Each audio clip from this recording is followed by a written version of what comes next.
Agradece por todo lo que Dios ha hecho, por todo lo que hace y todo lo que hará. Estamos de regreso en el programa Cada Mañana, Cada Mañana.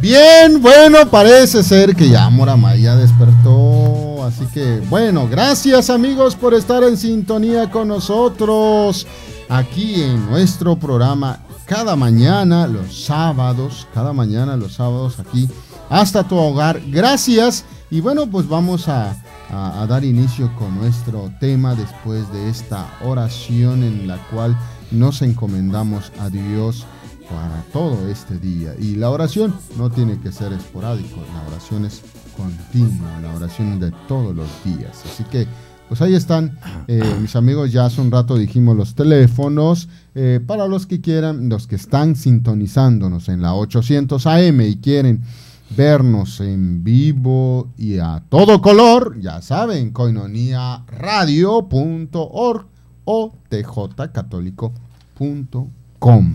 Buenos días, queridos amigos, pues ya saben, el tema de hoy será la oración, ¿sí? Pues bueno, es un tema en el cual, pues, muy necesario y en el que hablaremos un poquito de la etimología, ¿no? Ese tema de la oración, pues, a veces nos cuesta mucho hacerlo, ¿no? Ya sea por flojera o cuando lo usamos, ¿no? Pero etimológicamente, ¿qué significa? Pues en castellano se cuentan con dos vocablos para designar la relación consciente y coloquial del hombre con Dios: plegaria y oración. La palabra plegaria proviene del verbo latino precor, que significa rogar, acudir a alguien solicitando un beneficio. El término oración proviene del sustantivo latino oratio, que significa habla, discurso, lenguaje. Oratio, perdón. Bueno, oratio se escribe, pero se pronuncia oratio. Oratio. ¿Sí? Así es, las definiciones que podemos decir acerca de la oración suelen reflejar las diferencias precisamente de lo que acabamos de aludir en la terminología.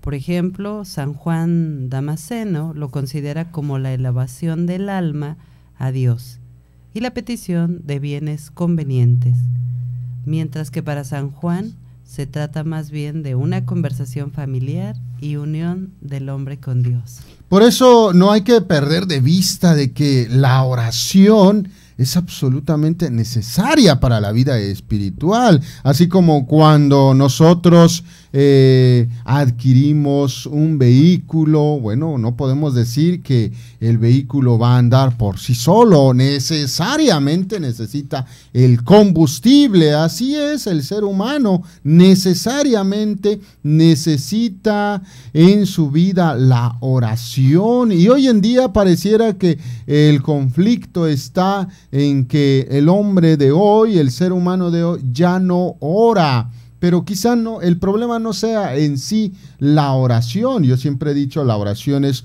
un diálogo, y bueno, si no hacemos oraciones hoy en día, el hombre de hoy, el hombre actual, es porque no sabemos dialogar, no hay diálogo, a veces ni con nosotros mismos, menos con los demás y mucho menos con Dios, y por eso no hay oración en nuestra vida. La oración entonces es absolutamente necesaria en nuestra vida espiritual, es como la respiración que permite que la vida del espíritu se desarrolle. En la oración se actualiza la fe en la presencia de Dios y de su amor, no hay que perderlo de vista, y se fomenta la esperanza que lleva a orientar la vida hacia Él y sobre todo a confiar en su providencia, y se agranda el corazón al responder con el propio amor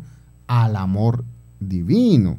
Por eso en la oración, el alma, conducida por el Espíritu Santo desde lo más hondo de sí, se une a Cristo, que es maestro, modelo y camino de toda oración cristiana. Y con Cristo, por Cristo y en Cristo, se dirige a Dios Padre, participando de la riqueza del vivir trinitario. Acuérdense, Padre, Hijo y Espíritu Santo. Y de ahí la importancia que en la vida de oración tiene también la liturgia y en su centro la Eucaristía, del cual tanto hemos estado hablando. Incluso en nuestras programaciones de Cristología para jóvenes, pues hemos estado tocando estos puntos sobre la Eucaristía juvenil. Y bueno, pretextos y justificaciones pues tenemos bastantes, ¿no? Siempre hay muchos. Siempre, ¿no? No tengo tiempo, que termino bien cansado. Que para qué, que no me escucha. No tengo ganas de, o simplemente no tengo ganas de orar, ¿no? Sí, ¿no? Es más, yo a veces les he recomendado, digo, ¿sabes qué? Pues ven y plántate aquí ante el sagrario y dile, no tengo ganas de decirte nada. Pues simplemente ya el hecho de estar ahí, ¿no? Ya es, ya con eso empezamos, ¿no? Hay días que vamos a poder hablar, hay días que no vamos a poder hablar, hay días que hay que escuchar, hay días que hay que hablar, ¿no? Y bueno, pretextos tenemos muchos, ¿no? No tenemos ganas de orar. ¿Para qué hacerlo si a mi Dios no me escucha nunca? Y eso hay que tener en cuenta, ¿verdad? Eso que tú acabas de decir, Oscar. ¿Para qué hacerlo si Dios no me escucha? Yo creo la pregunta sería entonces, ¿y tú has escuchado a Dios? De tanto, a veces estamos ahí enfrente del Santísimo o en la hora santa y hable y hable y hable y hable y no lo dejamos que Él hable, ¿no? Que nos hable, ¿no? Ahora sí que no nos callamos y Él quiere hablarnos también, ¿no? Y hacernos pues ver. no tanto en la hora santa, o sea, en toda tu vida, vida, ¿verdad? Dios habla cada instante, en cada acontecimiento y pues se nos olvida escucharlo.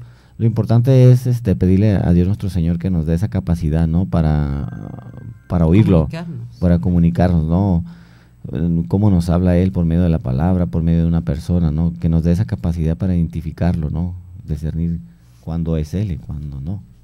Y además porque también siempre le decimos de manera constante, porque algunas veces escucha a los demás y parece que a mí no. Inclusive hay gente que suele decir, tú que estás tan cerca de Dios o que a ti sí te escucha sí te Dios, escucha, ¿no? Pero no, todos estamos iguales, ¿no?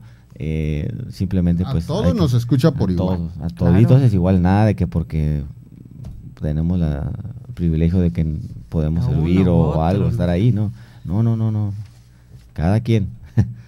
Pero además también yo creo que circunstancialmente en nuestra vida muchas veces también hemos dicho ese tipo de expresiones, especialmente cuando ocurre alguna circunstancia triste, que si alguien se enferma, que si alguien fallece, siempre lejos de preguntarnos el para qué son las circunstancias, siempre le decimos a Dios, ¿por qué te llevaste a esta persona? ¿Por qué permitiste esto? ¿No? Pero fíjate que si tuviéramos la costumbre ahora sí de que hacer ese trabajo de oración, no estuviéramos preguntando, ¿no? No, claro. O cuando parte con un familiar con nuestro Señor Padre,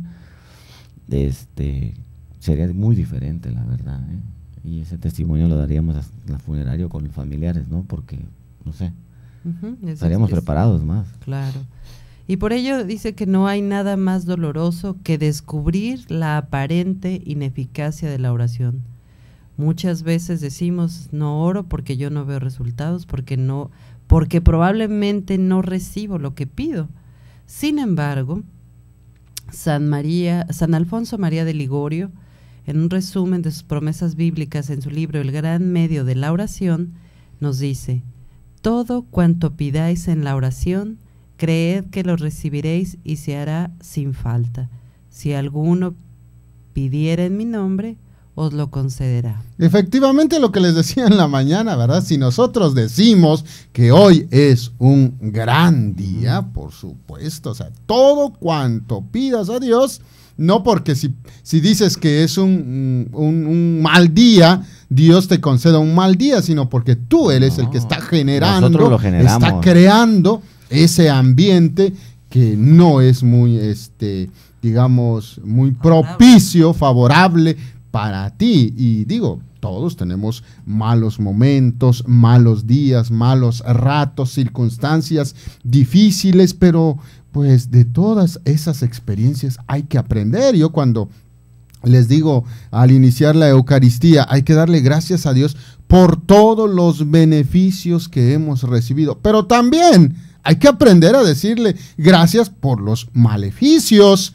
Dice por ahí un cantautor, si no estás dispuesto a aceptar las espinas, pues no aceptes rosas. Entonces, yo creo que tenemos que aprender a recibir de todo en la vida. Así que, mis amigos, continuamos con este tema sobre la oración. Y no te muevas porque regresamos. Con Dios cada proceso es de bendición. Vamos a un corte. Esto es Cada Mañana. Cada Mañana.